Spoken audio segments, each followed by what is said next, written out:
여호수아 24장 14절에서 15절까지 말씀입니다. 네, 같이 우리 두 절밖에 되지 않기 때문에 한 목소리로 같이 읽겠습니다. 시작. 이렇게 말씀하셨으니 당신들은 이제 주님을 경외하면서 그를 성실하고 진실하게 섬기십시오.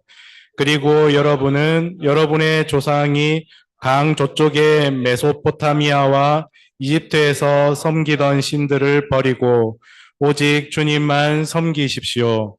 주님을 섬기고 싶지 않거든 조상들이 강 저쪽의 메소포타미아에서 섬기던 신들이든지 아니면 당신들이 살고 있던 아모리 사람들의 신들이든지 당신들이 어떤 신들을 섬길 것인지를 오늘 선택하십시오. 나와 내 집안은 주님을 섬길 것입니다. 아멘. 네, 오늘 말씀의 제목은 성령이 빠지면 기독교도 종교가 됩니다라는 제목으로 하나님 말씀을 나누도록 하겠습니다. 이제 말씀을 두고 제가 기도드리겠습니다. 네, 하나님 아버지, 오늘 이 시간 하나님 말씀을 나누기를 원합니다. 여호수아서 24장의 여호수아의 마지막 설교, 고별 설교에 또 말씀을 나누는데 오늘 이 말씀을 통해서 또 우리 각자에게 하시고자 하시는 그 말씀들이 또 각자에게 깨달아져서 또 각자의 삶에 또 적용할 수 있도록 도와주시고 또 우리 공동체가 이 하나님의 말씀을 또 잘 적용할 수 있도록 주님 도와주시길 기도합니다. 진리의 성령 하나님 또 도와주셔서 이 말씀을 깨달을 뿐만 아니라 또 이 말씀대로 살아갈 수 있는 힘들을 우리에게 주시고 인도해 주시기를 기도합니다. 감사드리며 예수님의 이름으로 기도드렸습니다.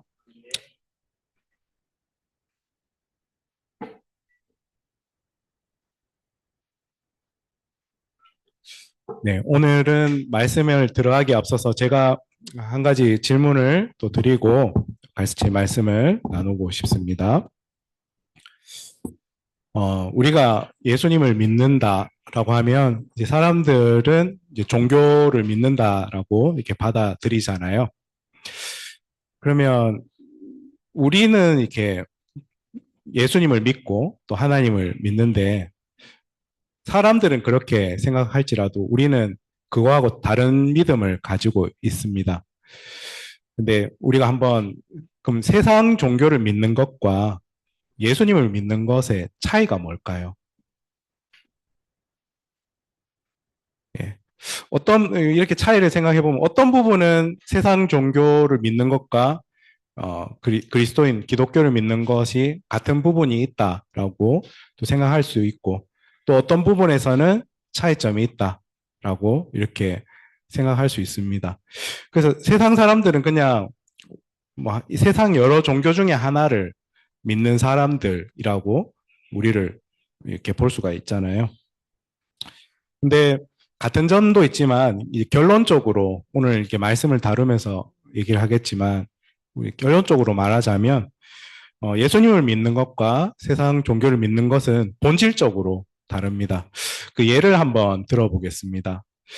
예수님이 이 땅에 계실 때에 어, 가장 종교적이었던 사람은 누구였을까요? 예, 맞아요. 바리새인 그리고 종교 지도자들. 그 바리새인하고 종교 지도자들하고 성경에 보면 예수님하고 맞닥뜨리고 대화하는 장면들이 많이 나옵니다. 맞죠? 바리새인들, 종교 지도자들도 예수님을 그리 좋아하진 않았어요. 예. 근데 예수님은 그런 종교를 이렇게 심취하고 있는 그런 사람들을 어떻게 대했는지 아십니까? 예. 예. 예수님이 그들을 지칭할 때 하는 표현이 있습니다. 예. 이 독사의 자식들아. 예. 그리고 이런 표현도 예수님이 가끔 하세요. 회칠한 무덤. 회칠한 무덤이 어떤 건지 아세요? 마치 죽었는데 죽은 사람에게다가 분칠을 해놓는 거와 똑같은 거예요. 본질은 죽었는데 겉으로만 산척하는. 그래서 예수님은 그런 종교인들을 향해서 회칠한 무덤, 이 독사의 자식들, 이렇게 심한 표현을 쓰시기도 하셨습니다. 근데 우리가 생각할 때는 우리는 이제 바리새인이 어떤 사람인지 예수님이 어떻게 평가하는지를 알고 있지만 그 예수님 당시에 종교 지도자 바리새인 율법사들 하면 사람들에게 되게 존경받는 종교인들이었어요. 예, 겉으로 볼 때는 흠잡힐 만한 곳이 없습니다. 되게 윤리적이었고요. 열심히 있었고요. 자기 생활도 열심히 했고요. 예. 겉으로 볼 때는 아무 문제 없는 사람들처럼 보였습니다. 그래서 소위 말하면 뭐 성경도 많이 알고 예, 뭐 주일 예배도 한 번도 빠지지 않고 예, 헌금도 정말 열심히 하고 봉사도 열심히 하는 그 열심히 있는 사람들이었어요. 근데 예수님께서는 그런 하나님을 믿는다고 하는 그 종교인들을 그렇게 신랄하게 비판하시고 비난하셨습니다. 왜 그러셨을까요, 예수님은? 그거를 이제 오늘 우리 말씀을 통해서 그 예수님을 믿는 것과 종교인으로 사는 것이 본질적으로 무엇이 다른지, 그리고 그렇다면 우리는 어떤 그리스도인으로 살아가야 하는지를 오늘 말씀을 통해서 교훈을 한번 얻고자 합니다. 먼저 종교는 사람이 신을 찾는 것이죠. 네, 그래서 그 세상 모든 종교에는 종교라고 하는 것에는 공통점이 있습니다. 사람이 신을 찾는다라는 것이죠.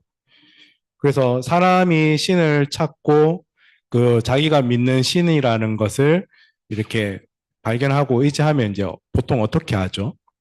예, 신이라는 이제 믿는 대상이 있다. 그러면 이제 잘 살려고 합니다. 예, 착하게 살려고도 하고 또 착하게 사는 이유가 뭐죠? 예, 그 신한테 자기의 그 선한 행위들을 잘 보이면 또 복을 줄까 봐.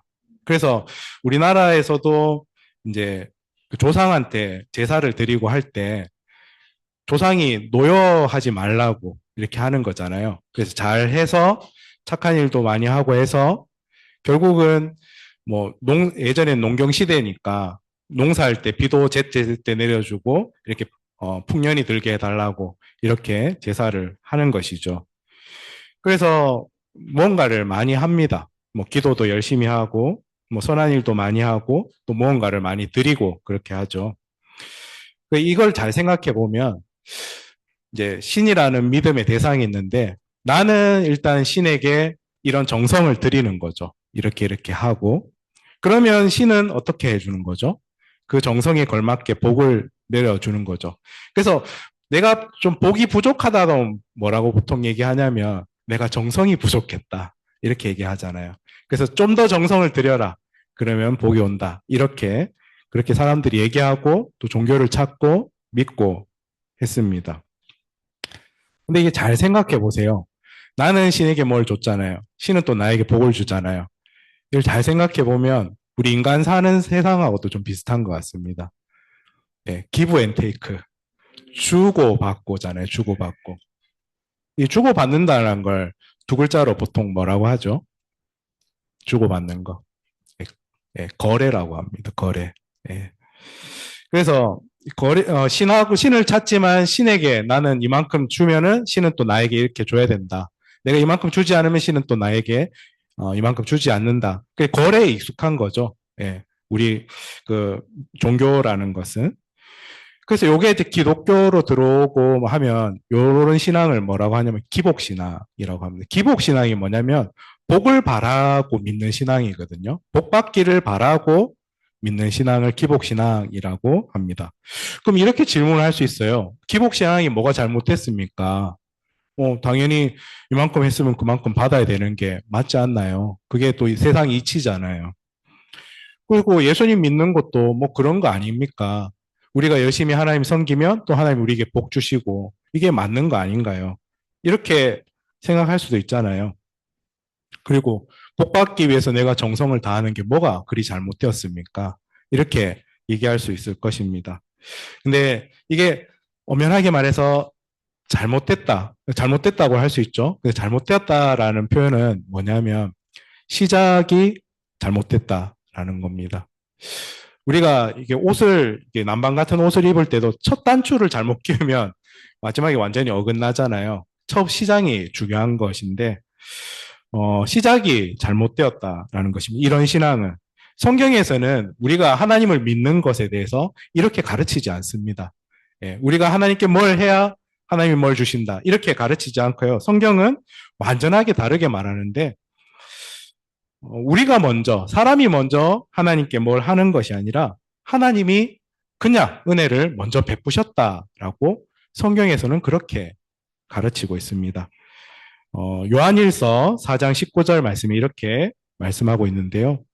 우리가 사랑하는 것은 우리가 뭐 하나님을 사랑하는 것도 될 수 있고 서로 사랑하는 것도 될 수 있습니다. 그리고 우리가 사랑하는 것은 하나님이 우리를 먼저 사랑하셨기 때문입니다.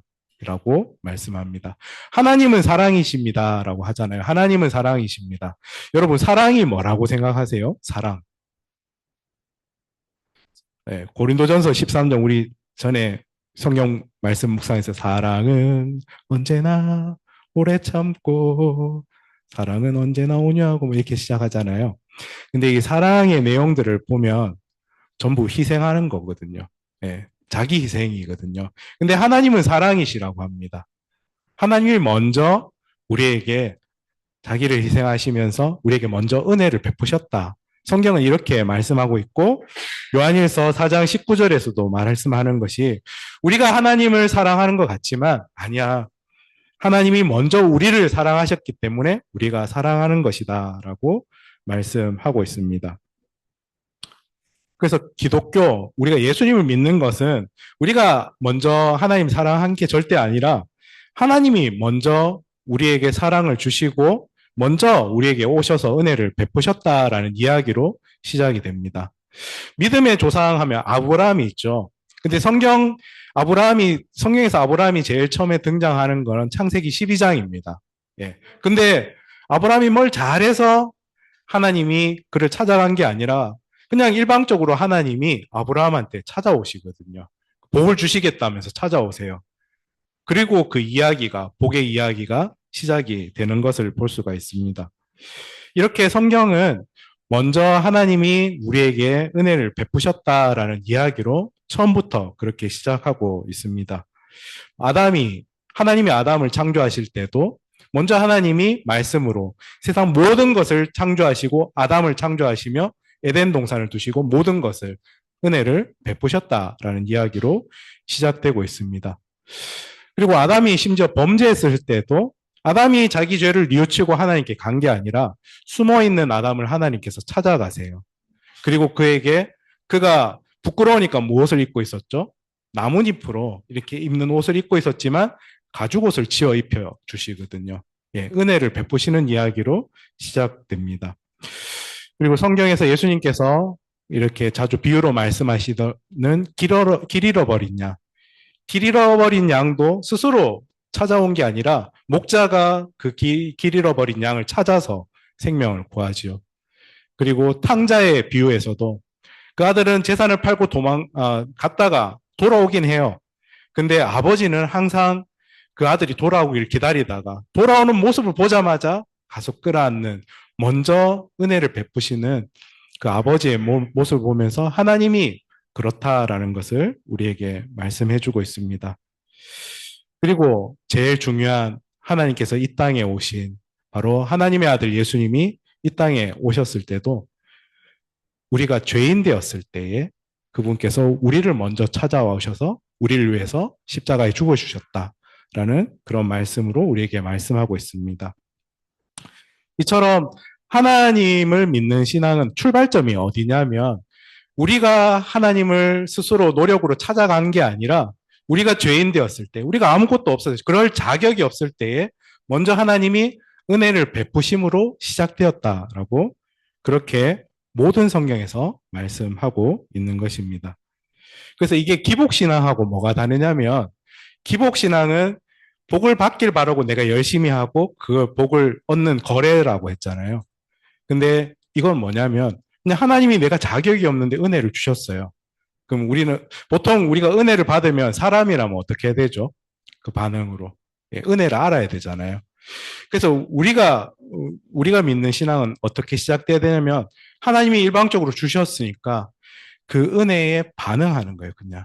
예, 복을 받기를 바라고 내가 이만큼 노력해서 그 복을 얻는 거래가 아니라 하나님이 주신 은혜에 대해서 나는 그 은혜에 맞게 알고 반응하는 것. 그것이 성경에서 말하고 있는 신앙의 핵심이다라는 겁니다.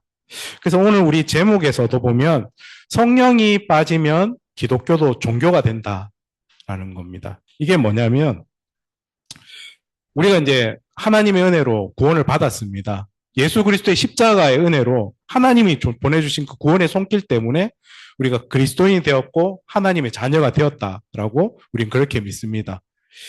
그런데 우리가 하나님의 자녀가 되었으면 그럼 난 더 이상 종교인이 될 수 없다라고 생각할 수 있잖아요. 우린 구원받았으니까. 근데 결코 아니에요.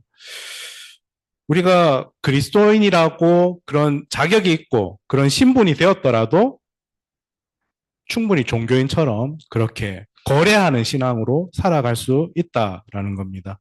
그리고 많은 사람들이 진짜 그렇게 살아가고 있는 것이죠. 어떻게 하면 그렇게 될 수 있느냐? 바로 하나님께서 믿는 자단에 보내신 성령을 무시하고 신앙생활하면 우리는 필연적으로 그렇게 거래하는 종교인이 될 수밖에 없는 겁니다. 예배를 우리가 한번 예를 들어 봅시다. 예배를 열심히 드려요. 헌금 생활도 진짜 최선을 다해 합니다. 봉사도 열심히 해요. 그리고 뭐 성경도 많이 알고 열심히 합니다. 열심히. 근데 이 모든 열심이 내 열심이라고 한번 내가 정말 열심히 해야겠어. 이거를 동기로 하는 열심이라고 한번 생각해 보십시오. 그러면 그렇게 열심히 했을 때 어떤 결과가 맺힐까요? 네. 요거에 대해서 성경에서 보여주는 말씀이 있는데 그 마태복음 7장 22절 말씀, 23절 말씀인데요. 이 말씀을 제가 한번 읽어 드릴게요. 그날에 많은 사람이 나에게 말하기를 주님 주님 우리가 주님의 이름으로 예언하고 주님의 이름으로 귀신을 쫓아내고 또 주님의 이름으로 많은 기적을 행하지 않았습니까? 할 것이다. 그때 내가 그들에게 분명히 말할 것이다. 나는 너희를 도무지 알지 못한다. 불법을 행하는 자들아 내게서 물러가라. 여기 그날에는 마지막 심판 때를 말해요. 그러니까 심판 때 하나님 앞에 선다는 것이죠. 그래서 많은 사람들이 그 하나님의 심판대 앞에 서서 이렇게 얘기를 합니다. 이 많은 사람들 중에는 뭐 제대로 못 살아는 사람들도 있겠죠. 뭐 범죄하고 일부러. 근데 어떤 사람은 이렇게 얘기를 해요. 제가 주님의 이름으로 예언을 했다. 뭐 이거는 하나님 말씀을 전했다라고 해석하셔도 돼요. 저는 귀신도 쫓아냈어요. 주님의 이름으로. 그리고 저는 많은 기적도 이 땅에서 했습니다. 많은 기적도 행하고 하나님 말씀도 전하고 그런 악한 귀신도 쫓아내고 하면 이 정도면 하나님의 사람이다라고 인정할 만하지 않을까요? 근데 그 마지막에 예수님께서는 그 사람한테 이렇게 얘기를 해요. 내가 도무지 너를 알지 못하겠는데? 그리고 그 뒤에 뭐라고 하냐면 불법을 행한대요. 너 불법을 잘못했다. 라고 내게서 떠나가라. 라는 엄청나게 무서운 그런 말씀을 하십니다. 이게 바로 자기 노력으로 신앙생활 하는 사람들이 이렇게 된다라는 것이죠. 하나님께서 우리에게 마지막 때에 질문을 하시는 게 뭐냐면, 너 이 땅에서 하나님 말씀 전했니? 그리고 귀신을 쫓아냈니?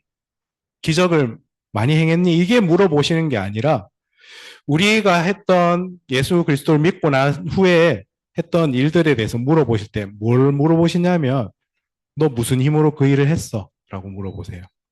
너 지금 그 일을 했다고 하는데 도대체 무슨 동력을 가지고 그런 일들을 했냐라고 물어보세요. 그러면 이렇게 얘기하는 거죠. 전 제 열심으로 했는데요. 그러면 예수님의 평가는 뭐냐면 불법을 행하는 자들아 너를 알지 못한다 라고 말씀하는 겁니다. 예수님께서 이 땅을 떠나가시면서 십자가에 못 박히시고 우리를 위해서, 구원을 위해서 그 일을 하시면서 제자들 앉혀놓고 뭘 얘기를 하셨습니까? 요한복음을 보면 길게 얘기를 하세요. 뭘 얘기하냐면 성령이 오실 것에 대해서 말씀하세요. 성령이 우리에게 필요 없었다면 예수님은 그렇게 십자가 죽음을 앞두고 그 얘기를 하실 필요가 없으세요.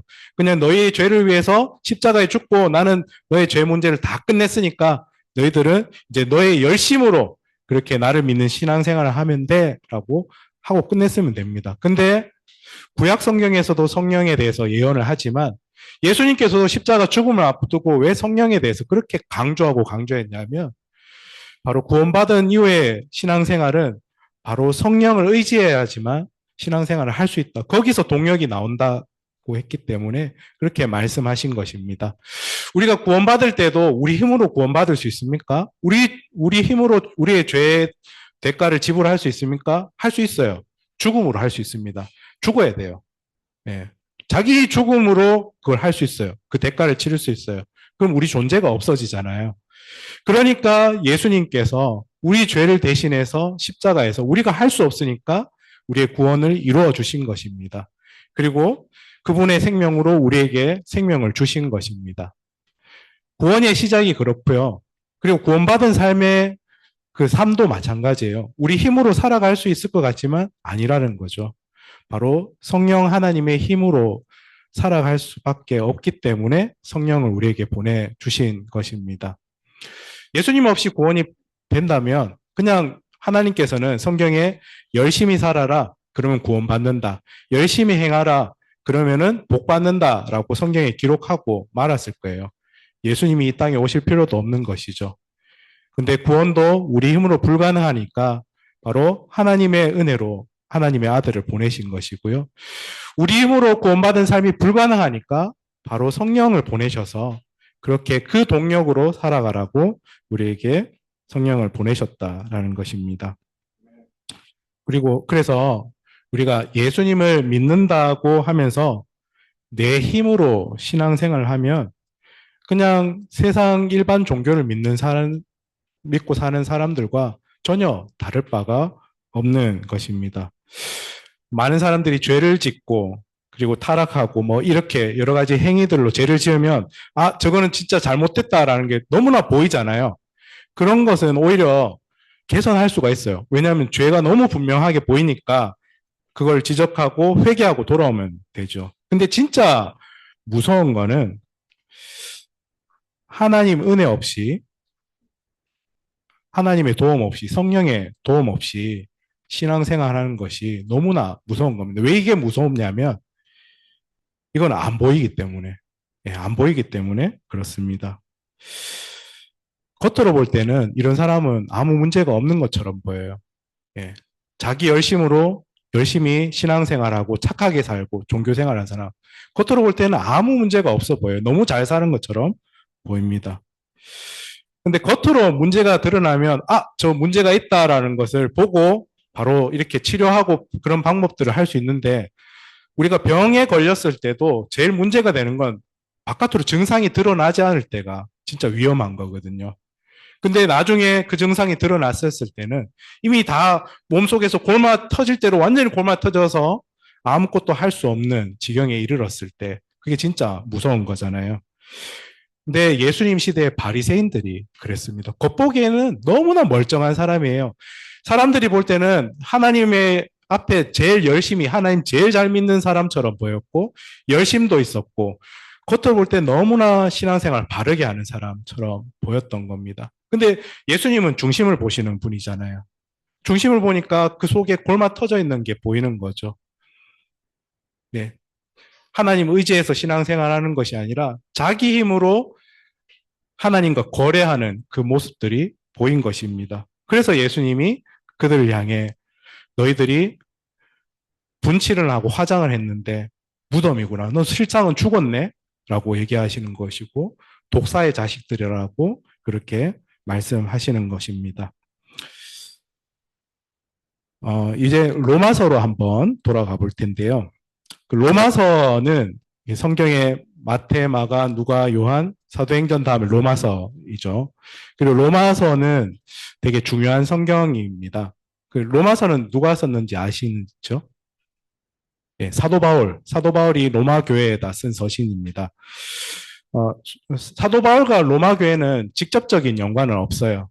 근데 이제 선교 같이 동역하는 차원에서 또 로마 교회에다가 서신을 보냈는데, 그래서 로마서에서는 보면 바울은 자기가 어떤 믿음을 가졌는지 로마 교회에다가 차분하게 설명하고 모든 것을 많이 설명하고 있는데, 일단은 로마 교회에다가 바울은 복음에 대해서 설명합니다. 그래서 복음을 우리가 죄인이었다. 로마서 3장에 우리가 죄인이었다. 그렇지만 죄인인데도 불구하고 하나님께서 먼저 은혜를 베푸셔서 우리를 위해서 그리스도께서 죽으셨다. 그래서 하나님이 먼저 우리를 향한 그 사랑을 먼저 보여주셨고, 우리는 단순히 믿음으로 바로 구원받았다라는 이야기로 로마서가 시작이 됩니다. 그런데 바울이 한번 생각을 해보는 거죠. 이제 구원은 받았고 하나님의 자녀 백성이라는 자격은 얻었는데 삶이 문제인 거예요. 하나님의 자녀가 되는데 삶이 문제인 거죠. 바울은 일단은 사도이고 예수님의 제자, 예, 사도이고 그리고 그리스도인이 되었죠. 근데 그리스도인 되기 이전에 바울은 어떤 사람이었습니까? 소위 말하는 예수님이 제일 욕했던 사람 중에 한 부류였어요. 바리새인 중에 바리새인이라고 바울은 자기를 소개해요. 내가 예수님 믿기 전에 나의 신분이 뭐냐? 나의 정체성이 뭐냐? 나는 바리새인 중에 바리새인이다. 라고 얘기합니다. 그러니까 한마디로 예수님이 독사의 자식들아라고 했을 때 그 부류 안에 속했고요. 회칠한 무덤이라고 속했을 때 그 부류에 속했던 사람이다라고 얘기를 해요. 그러니까 나는 누구보다도 내 열심으로 다른 사람한테 뒤지지 않는다.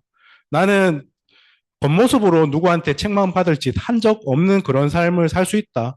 충분히 그런 능력이 있다. 라고 할 수 있는 사람입니다. 근데 바울이 생각을 해봅니다. 구원받은 후에. 하나님의 자녀가 되었고 백성이 되었는데 원래 하던 그 방식대로 삶을 살아보려고 하는 거죠. 열심으로. 네, 안 되는 거예요. 안 돼요. 절대 불가능한 거예요. 바울이 불가능하다고 하는 거죠.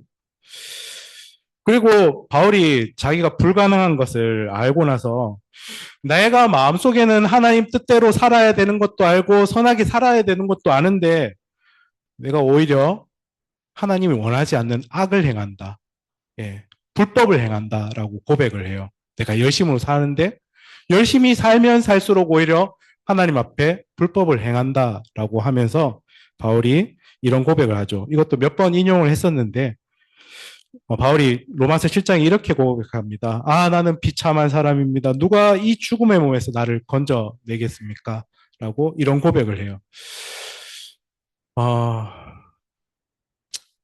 이런 사람이 있죠. 아예 선하게 살 생각이 없어요. 난 그냥 삐뚤어질 채다 하고 그래서 자기 멋대로 사는 사람들이 있어요. 네. 뭐 그런 사람들은 누가 봐도 문제죠. 맞죠? 근데 바울은 열심히 살고 싶어 해요. 근데 안 돼요. 그렇게 살면 살수록 자기가 얼마나 비참한 존재인지를 깨닫게 되는 거예요. 왜냐하면 자기 노력으로 발버둥 치면 칠수록 결국 자기 노력으로 뭔가 이루어지잖아요. 그러면은 자기 노력으로 했기 때문에 원래 자기가 뭘 노력하면 어떻게 되면 자랑하고 싶거든요. 예, 내가 이만큼 했다. 그리고 하나님과 거래하고 싶거든요. 이만큼 했으니까 하나님 이만큼 주세요. 라고 이렇게. 그러니까 한마디로 하나님을 믿고 살아야 되고 하나님을 찬양하고 살아가야 되는데 내 노력으로 열심으로 하면 할수록 하나님을 찬양하는 것이는 자기 자랑으로 끝이 난다라는 것이죠. 그러면서 바울이 솔직하게 고백하는 거예요. 난 너무 비참합니다. 이렇게 사는 건 너무 비참합니다. 내가 열심히 살아보면 볼수록 오히려 하나님과 더 멀어지는 신앙생활을 하고 있다라는 것이죠. 근데 로마서 7장에서 결론이 나지 않고요. 바로 8장으로 넘어가면 로마서의 분위기가 완전히 바뀌어버립니다. 완전히 바뀌어버리면서 그러므로 그리스도 예수 안에 있는 사람들은 정죄를 받지 않습니다. 그것은 예수 그리스도 안에 있는 생명을 누리게 하는 성령의 법이 당신을 죄와 죽음의 법에서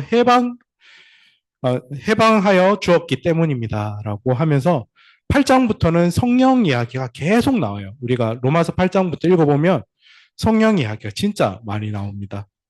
이게 뭐냐면 바울이 내 노력으로 살아보려고 했을 때 너무 비참했거든요. 근데 해답을 찾은 거예요. 그 해답이 바로 하나님을 믿는 사람들, 예수 그리스도를 믿는 사람 안에 보내신 성령께 해답이 있다라는 것을 찾았기 때문입니다. 그 해답이 바로 하나님이 보내주신 성령께 있다라는 것을 안 것이죠. 그리고 하나님께서는 우리를 혼자 너희들을 내버려 두지 않는다라고 예수님께서 말씀하시면서 성령을 보내주시겠다. 그리고 성령께서는 우리를 진리로 인도하실 뿐만 아니라 그 죄를 이기게 하고 그리고 순종할 수 있는 힘을 주시겠다라고 하시면서 성령을 약속하셨고 성령을 보내주셨다라는 것입니다. 그래서 우리가 구원받을 때도 우리가 하나님의 자녀가 될 때도 예수님의 은혜 없이는 불가능한 것처럼 우리가 그리스도인으로 살아가는 것도 성령께서 함께 하시지 않는다면 그분을 의지하지 않는다면 결코 불가능하다라는 것을 기억하시길 바랍니다.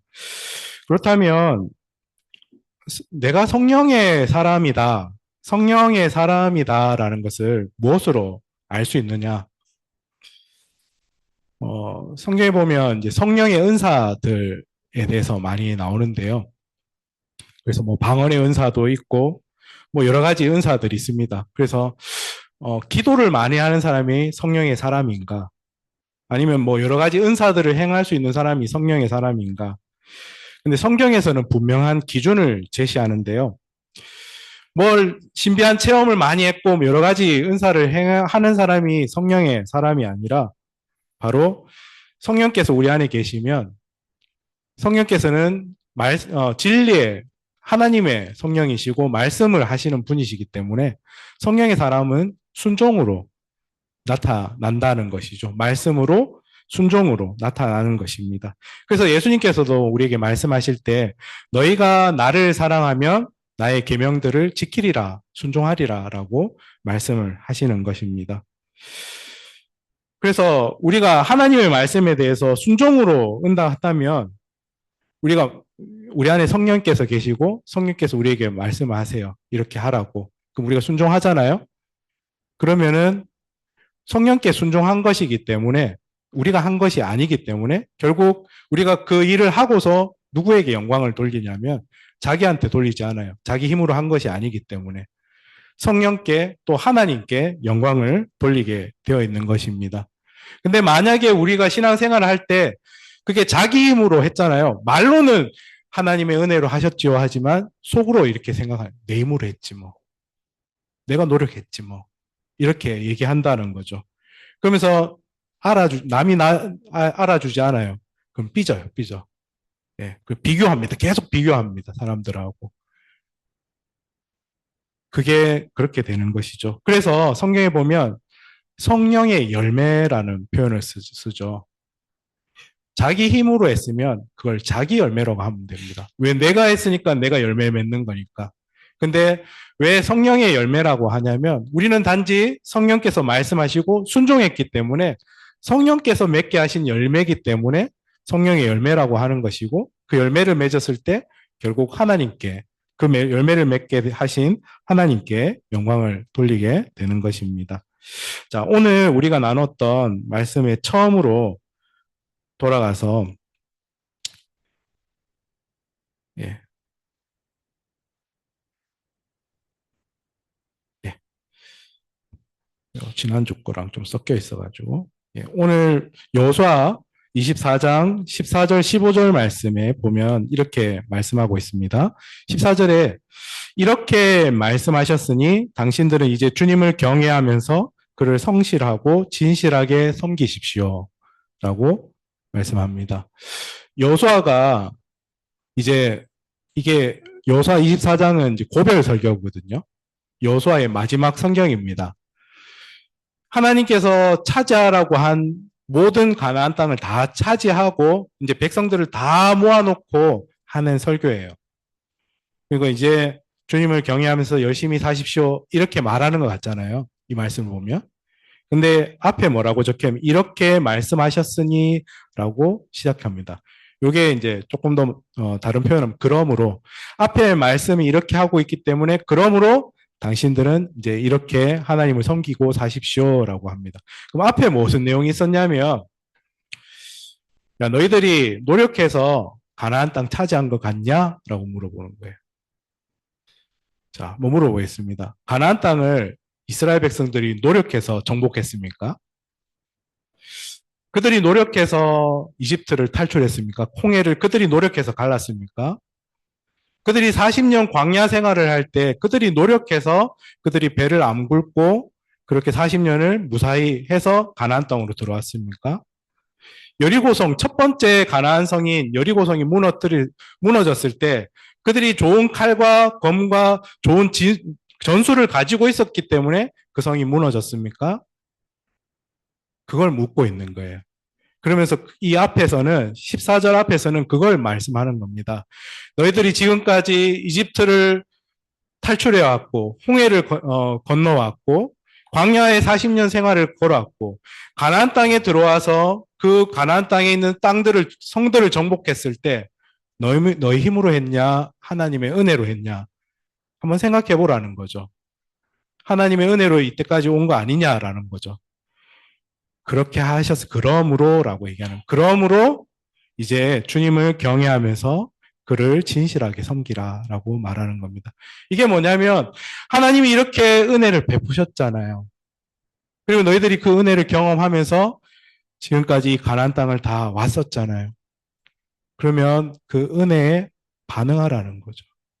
반응해서 하나님을 진실되게 성실하게 섬기라는 거죠. 너희들이 이때까지 노력해서 그렇게 이 땅을 정복해왔다고 믿으면 그럼 너희들 노력대로 그렇게 살아보라고. 그렇게 메소포타미아에 있던 신, 이집트에 있던 신들이 그렇게 너희들을 가르쳤으니까 너희 힘으로 그렇게 살아왔다고 믿는다면 너희 옛날 조상들이 그렇게 실패했던 것처럼 그렇게 살라고. 그렇지만 너희들이 정말 하나님의 은혜로 이때까지 살아왔고 구원받았고 이때까지 살아왔다고 진짜 믿는다면 그 은혜에 반응해서 살라고 여호수아가 말하고 있는 겁니다. 단순히 여호수아가 가나안을 다 정복하고 나서 이제 열심으로 하나님 섬기라는 것이 아니라 너희들이 하나님의 은혜를 그렇게 경험했잖아. 그렇다면 너희 힘으로 그렇게 살지 마. 하나님의 은혜에 반응해서 그 은혜에 합당하게 반응하라고. 그 영광을 너희들에게 돌리지 말고 하나님께 합당하게 돌리고 하나님만 진실하게 섬기라고 말씀하는 것입니다. 말씀을 정리하도록 하겠습니다. 오늘 말씀의 제목이 성령이 빠지면 기독교도 종교가 됩니다. 라고 했습니다. 우리 열심히 신앙생활하고 기복신앙 이게 문제없는 것 같지만 예수님은 그런 사람들을 신랄하게 비판하면서 위험하다라고 말씀하십니다. 사도 바울이 이렇게 고린도전서 15장에 고백하는데요. 요 말씀을 우리 같이 읽고 말씀 한번 맺겠습니다. 우리 10절부터 다 같이 한번 읽겠습니다. 시작. 그러나 나는 하나님의 은혜로 오늘의 내가 되었습니다. 나에게 베풀어 주신 하나님의 은혜는 헛되지 않았습니다. 나는 사도들 가운데 어느 누구보다도 더 열심히 일하였습니다. 그러나 이렇게 한 것은 내가 아니라 나와 함께 하신 하나님의 은혜입니다. 자, 열심으로라면 사도 바울은 누구한테도 뒤처지지 않는 사람입니다. 자기 목숨 걸고 자기는 열심히 살았습니다. 최선을 다해서 예수님을 섬겼습니다. 근데 바울이 이렇게 고백해요. 나는 하나님의 은혜로 내가 이렇게 지금의 내가 되었다고 고백합니다. 나 열심으로 누구한테도 절대 뒤지지 않는 사람인데 나는 하나님의 은혜 때문에 지금 내가 되었다. 그리고 하나님께서 내게 베풀어 주시는 은혜가 결코 헛되지 않다. 내가 일하는 동력은 바로 하나님의 은혜 때문이었다라고 고백합니다. 나는 다른 어떤 사도보다도 최선의 수고로 더 열심히 살았습니다. 근데 내 열심으로 한 거 아니고요. 바로 하나님의 은혜 때문에 나는 열심히 산 것입니다. 라고 고백한 것입니다. 이 고백이 우리의 고백이 되기 원합니다. 열심히 살아야 되죠. 열심히 신앙생활을 해야 되죠. 근데 그 시작이 출발점이 뭔지를 생각해 보십시오. 나를 높이기 위해 내 힘으로 하는 것이 아니냐. 그렇게 되면 종교인 됩니다. 세상에 여느 믿는 그런 열심히 있는 종교인하고 다를 바가 없습니다. 근데 하나님이 원하시는 것, 하나님이 우리에게 바라시는 신앙은 너희 열심으로 하는 신앙이 아니라 너희 안에 계신 성령님이 있잖아. 그 성령님을 의지해서 너희 힘으로 하는 것이 아니라 성령의 힘으로 하라고 말씀합니다. 하나님의 은혜에 반응해서 살라고 말합니다. 그리고 그 은혜를 알면 알수록, 더 많이 알면 알수록 우리는 더 좋은 반응으로 하나님께 영광을 돌릴 수 있을 줄로 믿습니다. 여호수아의 마지막 고백을 우리가 기억했으면 좋겠습니다. 그러므로 하나님의 은혜를 받았으니까 그러므로 너희들 성실하게 신실하게 주님을 섬기라고 하십니다. 우리 힘으로가 아니라 우리 하나님의 은혜에 반응해서 성령을 의지하면서 그렇게 참된 신앙생활을 하는 참된 그리스도인이 되는 저와 여러분 우리 혁신교회가 되기를 원합니다. 네, 기도하겠습니다. 네, 하나님 아버지 오늘 하나님 말씀을 나누었습니다. 여호수아가 하는 마지막 이스라엘 백성들에게 하는 마지막 말들이 단순히 하나님을 성실하게 진실하게 섬기라라는 열심히 노력해라는 말이 아니라 하나님의 은혜로 지금까지 살았으니 하나님의 은혜에 반응해서 바로 하나님을 섬기라고 하는 그 말씀인 것을 보게 됩니다. 사도 바울조차도 정말 최선을 다해서 열심히 그의 생애를 살았지만 바울은 고백하기를 나는 하나님의 은혜로 지금의 내가 되었다. 내가 누구보다도 많은 열심을 다해서 일을 했지만 내가 하나님의 은혜 때문에 이렇게 일했다, 살아왔다 라고 고백한 것처럼 우리도 우리 열심으로 일을 해서 누가 나를 알아주면 좋아하고 알아주지 못하면 삐지고 실망하는 것이 아니라 그냥 단순히 하나님이 우리에게 베푸신 사랑과 은혜에 반응해서 우리의 삶을 살아갈 수 있도록 도와주시옵소서. 우리 힘으로 살아가시는 것이 아니라 우리 안에 계신 성령 하나님을 의지하면서 도우심을 구하면서 그분의 능력으로 우리가 삶을 살아갈 수 있도록 참된 그리스도인으로 살아가는 우리가 될 수 있도록 주님 인도해 주시옵소서. 이번 한 주도 이 말씀을 우리 삶에 적용하면서 살아가는 우리가 되기를 원합니다. 주님 인도하여 주시옵소서. 감사드리며 살아계신 우리 주님 예수님의 이름으로 기도드렸습니다.